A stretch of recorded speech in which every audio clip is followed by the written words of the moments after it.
আমাদের পাশে একটু দেখবেন, আমাদের মাখাটার পাশে একটু দেখবেন। হ্যাঁ, আচ্ছা আচ্ছা, ধন্যবাদ।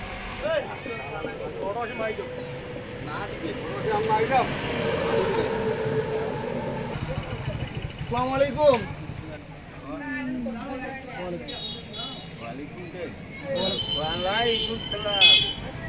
দাদা, দেখতেছেন তো সামনে নির্বাচন, একটু আমাদের দলটার পাশে একটু দেখবেন আর আমাদের মার্কাটার পাশে একটু দেখবেন, ঠিক আছে? আর কি আর দেখবো, চান্দাবাজি আর মানুষ যে মারেছেন। দাদা, এইটা বুঝলেন না, হায়াত মৌত সব উপরওয়ালার হাতে। আর ওই নৌকা আর আমরা কেবল অছিলা মাত্র, বোঝেন নাই? তা যাই হোক, দেখবেন একটু আমাদের মার্কাটার পাশে একটু দেখবেন, কি বলতেছেন? হ্যাঁ, তা তো ঠিক আছে। আচ্ছা আচ্ছা।